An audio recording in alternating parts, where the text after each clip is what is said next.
Srixon's up in their iron game this year, and with the new I series with the 4, 5, and 7 irons, we have a improvement on what they did last year and some really interesting stuff going on this year.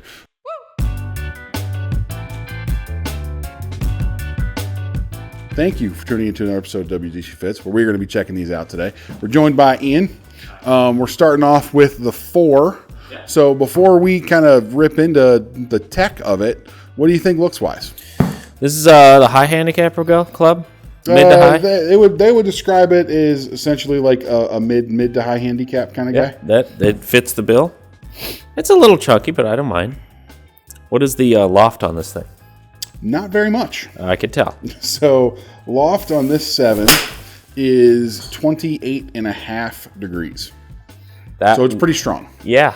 Now, a couple things that are kind of going on. We're going to go over some tech real quick with this, right? Because there's a bunch of new stuff going on with the tech in all these clubs. So the first thing that they're very proud about, I should say, is a new kind of forging technique that they're doing. It's called iForged. Okay. And what that is essentially is when they're forging the clubs, they're making sure that they are able to make the metal very soft, but then at the same time very strong, so it produces some good ball speed and whatnot, right? Which is what we like. It's really good. Ideal steel. So for the first time, they're using a much softer steel. They call it S15C. And again, that's giving us that softer feel and sound, especially like in the 4. Yeah. I know that it used to be a pretty loud iron. Yeah. And I don't think it is anymore. But then also when they're kind of doing the next step, or I should say the part that makes the iron strong, right, is they do what they call condensed forging. So essentially, think about that as effectively just bringing all that strength into that club face for us. With the 4, we're getting something that's pretty helpful, right? Oh, very much so. Bigger shape. It's going to have basically a lot of MOI, right? You still have your VT sole. You're still going to have your multi-piece construction. So with their mainframe tech, right, you're getting that boosted MOI. Obviously, it's going to be more in the 4 than would be in the 5 than in the 7. They're all going to have that VT sole, which is something they've done for a while, which is something that they say kind of helps with ground interaction, right? Let the club get in, let the club get out. Which I like. I'm a fan. Kind of produce more of a better kind of forward trajectory. Let that strike be kind of in a more sweet spot on the face. They're just good clubs, man, right? The whole set is made to combo together as well. I say we hit some and we go from there. All right.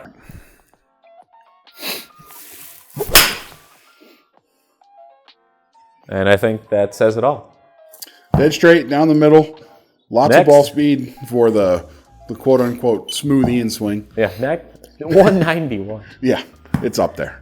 Now, the thing about this one is going to launch a little higher than the old ZX4, in my opinion. I might play these. I don't know. Why is that good? Because the old one came out like a missile, right? It was low, very hot, right? And you really did need a bit of speed to kind of make it work. This one's offering a little bit more playability. You said this was 28.5? 28.5 degrees on that guy. 80's not bad for that then. No. I mean, effectively, you're hitting, what, a 5 iron? Oh, I like these. I was healed a lot. Super forgiving. Like I said, that mainframe tech is really kind of coming in. And we're seeing that iForged kind of technology that they're doing. This club doesn't sound harsh at all. No, right? I was just going to ask you how it sounded. Well, again, we always talk about sound because when you sit in a square box all day and sound echoes and just bounces off the walls, right? Yeah. I become quite critical of sound in golf clubs. Here, wait, let's hear one. That doesn't sound anywhere near as, I guess, clanky and tingy. And that was a toe shot, too. Yeah, like I said, you could pretty much hit this all over the face. Now, I put these in a 105S modus just to swing a little slower. Yeah, we're not going with this is not the club for you, so we're not necessarily going for normally, or we're toning it back a little bit. I'm really trying to hit this all over the place because I just hit that chunky. Look at how good your dispersion is, though. I know. Like, that's that not bad. That's still not bad. That one I hit bad. Your standard deviation carry is 4.5 yards, dude. That's good. It's really good. Still gets high. And like I said, you can combo the whole thing, right? You can go like a 4 and a 4 iron. You can go a 5, 6, 7 in the 5. And then you can pull out the 7 and you can go like 8, 9 pitching wedge. I wouldn't mind doing that. Yeah. All so right. this is the 5 now. Yep, we got the 5. So this is kind of like the player's distance version of this. Which is 31 degrees, correct? 31 degree loft on this guy. When you compare this to other clubs in the category, I will give this actually a very big, let's say, check mark in the sound of feel department. The other clubs that this is going against, this is pretty clean, you know? I hit that like crap and it still went good. Lots of ball speed out of this. This is a bit of a distance monster. Yeah, I missed that one bad. Things about this club are it's going to help cut spin, right? It's a pretty low spinning golf club. But again, we're talking player's distance iron type stuff. 140 ball speed out of that. Look how high it went. Keep everybody on track where we are here. Look how high that went. Yeah, really high. 130, right? That's where we should be. That is a great golf shot. Yeah, 6,000 spin. Whoa. 6,000 for that, yeah. But the landing angle makes up for it. Landing angle at 52 is perfect, right? So that feels, in my opinion, better than those pure hollow kind of competitors out there. Yeah. Right? Not much offset, but there's a little. That's why I'm kind of pulling it. And it's got a little bit of a cleaner shape than most times. Oh, very much as so. well, right? I would say traditional. Yeah. Or very symmetrical, I guess is a way of saying it. It still has your mainframe tech, your VT sole, so you still got all your MOI boosting going on. Still have your ground interaction going on. That sounded crisp as could be. Yep. The sound in this is great. It's just a good club, man, right? This is a club that, again, in the window that it is compared to amongst its peers, let's say, is just very, very good. It performs. Performs well. I like this all is a the great club.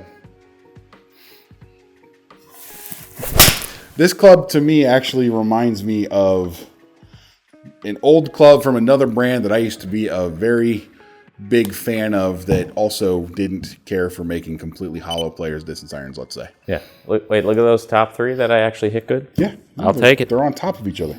I'll take it. Good height, good ball speed, enough spin to kind of maintain.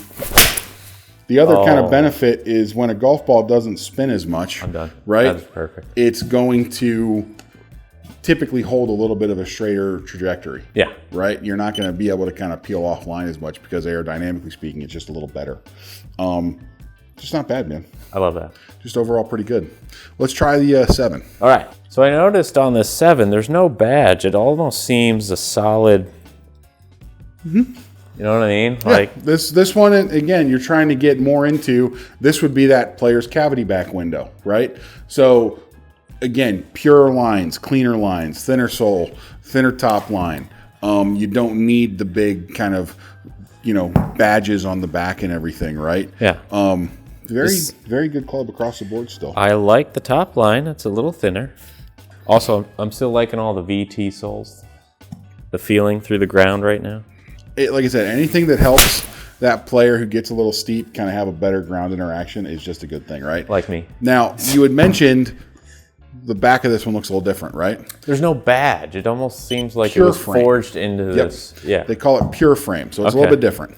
So, where mainframe is giving you all of the, MOI perimeter weighting and everything like that, right? Pure frame, almost what you can think about is you're putting mass behind the ball. Oh, yeah. Right?